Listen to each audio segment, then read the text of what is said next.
saying that when the ladies heard me earlier in the year, they were all really tired and there was a lot of drugs. And so I can't guarantee anything that they said. Like they said I was funny, I apologize. I can't guarantee anything. I did bring my own comfort blanket, which is a whole sound system. So that's how that goes. All right, cool.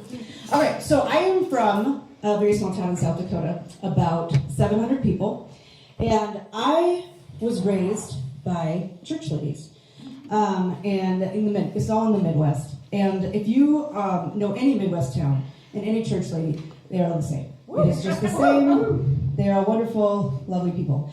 And the church ladies, you know, they're ambitious, and I'm ambitious, as you might know. And hey, what? I mean, you can hear me anyway because this is my comfort blanket. And there's some rules. Like, for instance, like you know, if you're going to the grocery store, you gotta go to the dollar section and you gotta get the dented cans. And it doesn't matter if you don't know what's in them because they probably got some protein or some fiber or something. It's probably fine. And then if you see something that's expired, you just buy it. Because first of all, you can get a discount, and second of all, expired items, that's just the government trying to keep you poor, okay? You can eat that. You just cut the mold off or like whatever you need to do. It's fine. It's probably got protein or something. So, you know, then you like don't just leave. You've got to go to somebody's mute yourself, damn it, mute yourself. Sorry, I got Zoom going on over here.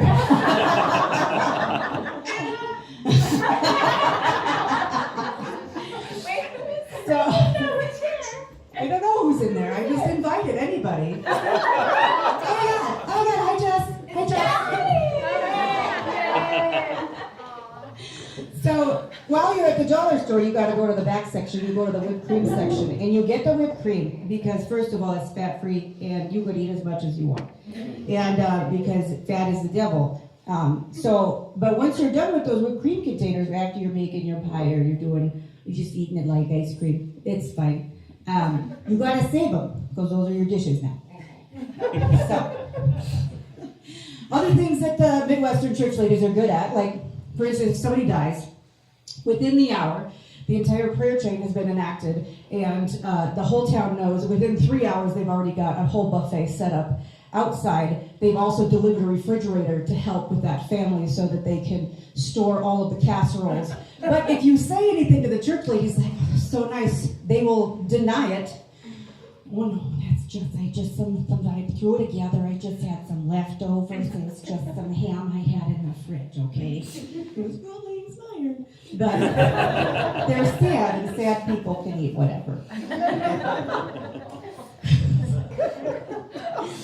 So when I was younger, like 6 or 7, they found out that I could sing songs. I was a pretty good singer, and they said, you know, Sheila, we could use you at the senior center.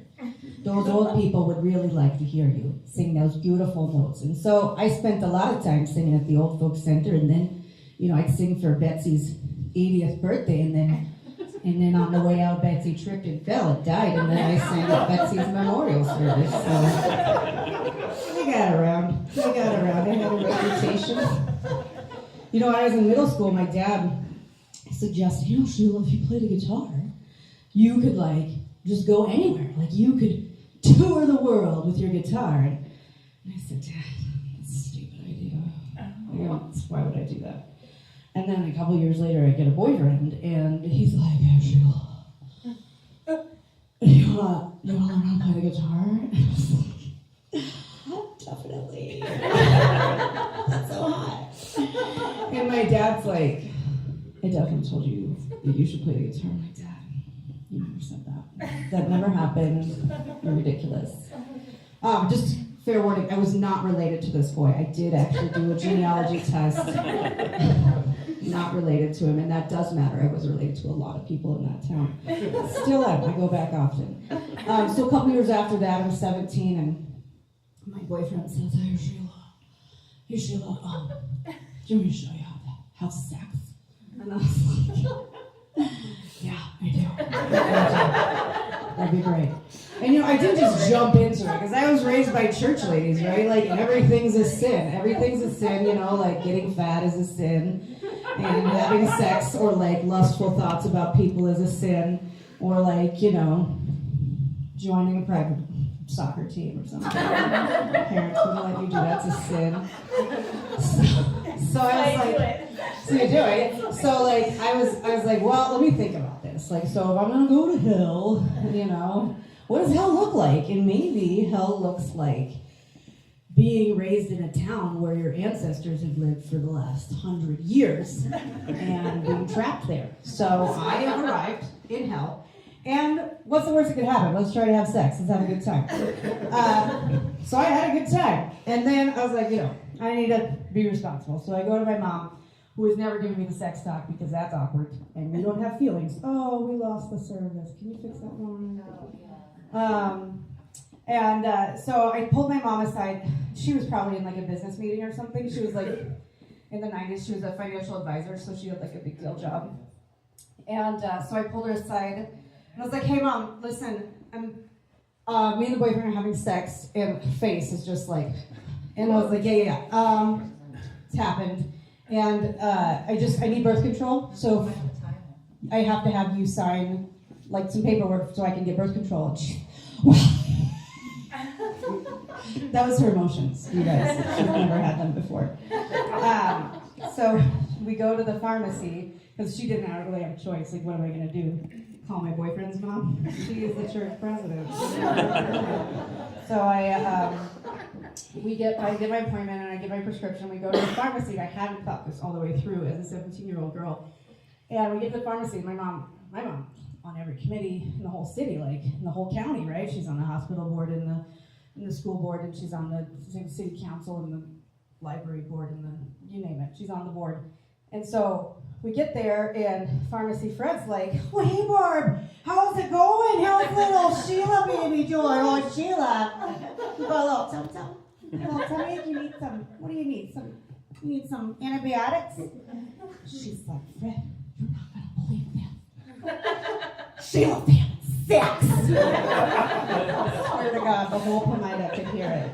And it's like a Shopko. Do you know what a Shopko is? It's the same as a Pomida, yeah. It's an infant Walmart, my friends. And the whole store, like, yeah, that's right, Judy. Sheila's having sex, probably with your nephew. Jesus Christ.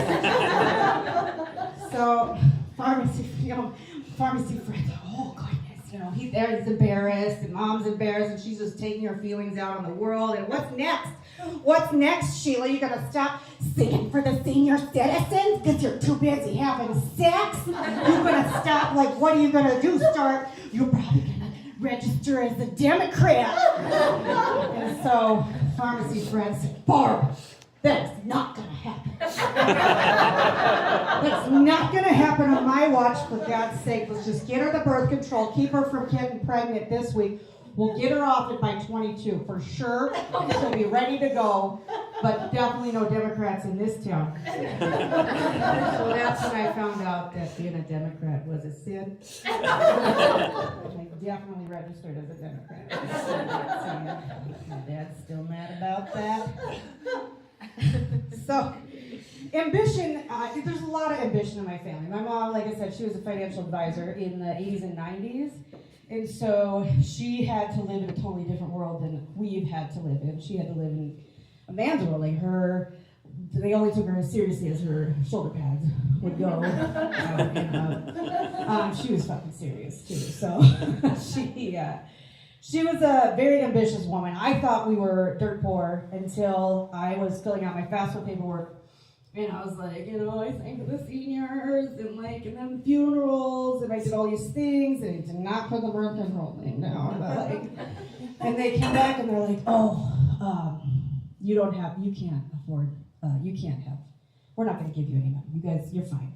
I'm like, Mom, I filled out all these applications. She's like, oh, I forgot to tell you. I got $90,000 in an account for you. You'll be fine. These shoes are 14 years old now. Are you kidding me? So I went to a private college in Colorado. They were not pleased about that, but I wouldn't say unsurprised, okay? So yeah, I've lived with a lot of ambition. I left behind the cheapness, right? And I buy like name brand things now, and pay for like new cars and not cars that don't have tires on them. But I still have the ambition. I still have a lot of ambition, and people ask, where did you get your ambition? The church ladies probably, which is exactly why when my friend Kaylin asked me to go on a river trip, I was like, how hard could it be? Because I haven't gone camping since 2007, but I'm not going to say no because the church lady doesn't say no. You just figure it out as you go. So I just kind of disassociated for the first year, and I was like, Caitlin will get me through this. I mean, this woman has armpit hair and leg hair. Like, she is the only person that's going to keep me alive on this trip. I felt safe. I also, I watched a lot of Moana, so I was prepared for the paddling. Moana never was on a boat before, and she nailed it. Her ancestors came through, and I got pioneer ancestors. It's probably the same. And I went on Amazon, and I was like, top 10 wilderness gear, and I got a lot of things, and then my husband was like, you don't need that many things. You're not on a river trip. I did actually purchase 3 of those lady penis things. Real. You honestly, I swear to God, you don't need more than one of them. You probably do know about that. They returned the extra penis, which I fully regret because I wanted to offer very well.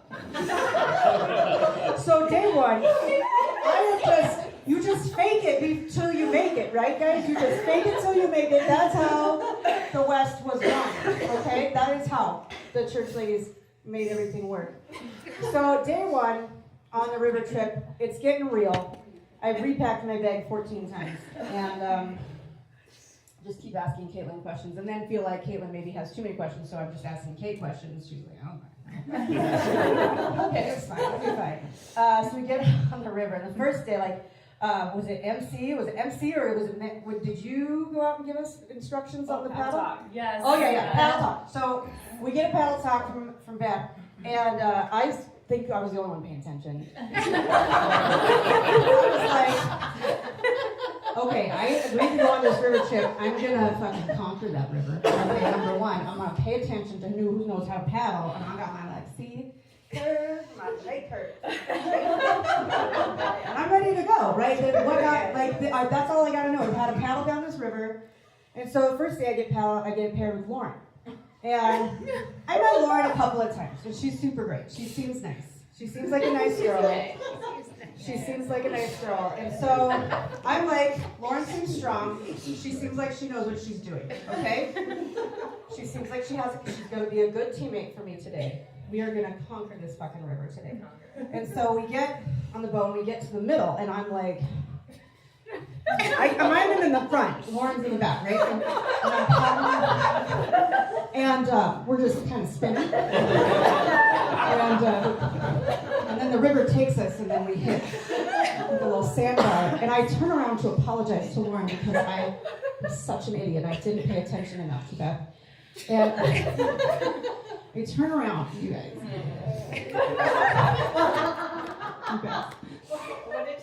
Feet up, okay? Feet up. Tits out, okay? Tits out. Joint in her mouth. I kid you not. There's no fucking paddle. Where was the fucking paddle? And I was like, oh, we're on 2 different trips.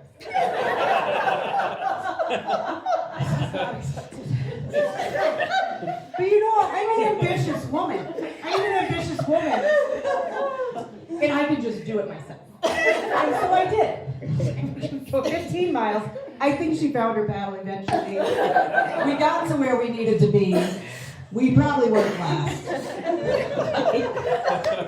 But I was like, note to So, don't pair up with Lauren. If you want to win the river race, which we are definitely on, Lauren is not the girl. So over the next 12 hours, I had to figure out how to conquer this river. Sleeping, we won't talk about that. That was a bit of a nightmare. I did bring enough. I got the Costco size Advil though, so I thought that was pretty much preparation enough. And that first night, I go to sleep and I wake up in the, like, I don't even think I went to sleep. I came up and I just started burping for no apparent reason. And I have an eye mask on and earplugs on and a satin bonnet. It helps me sleep at night. I'm pretty. The river cares, you guys. The river chooses favorites. Anyway, the next morning, Kate is like, "Are you okay? Does it sound like I'm okay?" I didn't bark. I wasn't going to go outside into the wilderness. There's scorpions, for God's sake. I'm not even going to get into the grouper, you guys. We're just I shat in front of a bunch of ladies. And by the end of it, I was like, least of my problems. Least of my problems. Next day, I get paired with somebody else. Honestly, I don't remember, and it doesn't matter because I ran that ship. Okay? I learned that you sit in the back to have control of the boat. And I am an in-control woman. Okay? I am in control of my life and the direction of that fucking boat. So I woman-handled that boat through the goddamn labyrinth, which I don't know if you know this, but there's a lot of turns. There's a lot of turns and twists, and we get 15 miles again down the river, and I get off the boat, and I can't, like, my body hurts so bad I don't feel anything, like it hurts that bad. And, Karen's like, "You need anything?" Fucking helicopter, Karen. You got a helicopter in that little first aid kit over there? She did not. She had some Tums, which came in handy. Day 3, I wake up and there's a alert on my phone that there's flash floods coming. I'm like, well, I'm gonna die here. So I, for emergencies only, had packed some microdosing marijuanas. Okay? Very small amount. It's like the discount brand. It's like the off-brand corn. It's fine. It's not really drugs. It's like just enough, you know? Is it can dented? Yeah, it was dented. So hopefully it was drugs. But so I take one with my handful of Advil, and I get on the boat, and I'm like, still in the back because I still own that river. Like, it is mine. I will do this. Everything kind of goes numb in the back, so that worked out. We get, and we're going, and it's fine. Like, I'm like, oh, this is kind of enjoyable. This is kind of an enjoyable trip now. I see maybe where Lauren's head is at. I definitely see where her tips are at. They're front and center.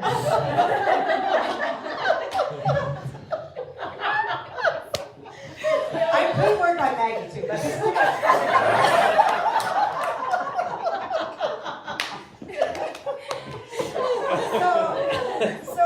we get down there, I was like, this was enjoyable. And so then I start obviously handing out who wants some? And everybody's like, we have regular dose. We don't need your infant penicillin or whatever it is that you're doing. Let me relax. Okay. We're good. The next morning I wake up to like the waterfall, the rain, and everybody's like, isn't it? Look, Rachel, isn't it beautiful? Did you see the waterfall in the rain?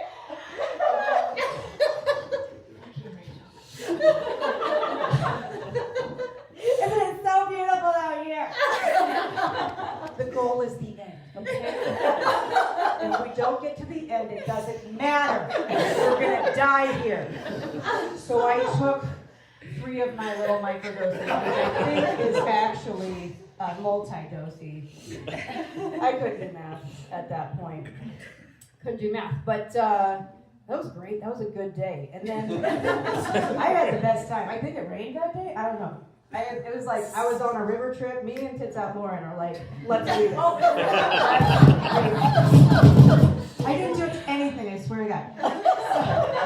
End of the day, I'm like, I did it. I can do this. And this is great. And Rachel goes, oh my God, I saw a beaver. Oh, so you're getting enlightened now? You get to like enjoy the trip and you're having a spiritual awakening with a fucking beaver? Like, I want to see a beaver. Where's my beaver at? Not that kind of beaver. It's an animal. It's like a mammal. It lives in the. It builds. Dams. Yep. Yeah. Yep. Okay. No, Yeah, it's good. You guys, there's a spiritual meaning to beavers, and it's really good, and I don't remember what it is, but I knew it was something, and I wanted it.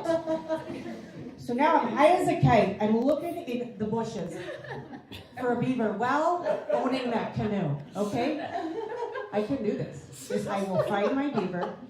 I'm going to find it, and I'm going to have a spiritual awakening on this trip. Everybody keeps wanting to stop and hike. There's no beavers in the fucking mountains.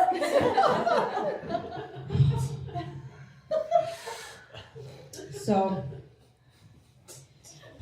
we come to the end of the trip. I've learned to love the river. I've learned to enjoy the river. I've learned to pee off the side of a boat, which I didn't know would go on my resume eventually. And I get to the end and I'm like, I just wish I saw my beaver, you know? It's not fair. And just look at Rachel, I'm like, I have Rachel's day right now. Like, I don't want to ask her because I don't want to hear it. But like, you know, maybe we are. Maybe like all of the women on this trip, maybe we are each other's beaver. Maybe like the beaver is within us. Guys,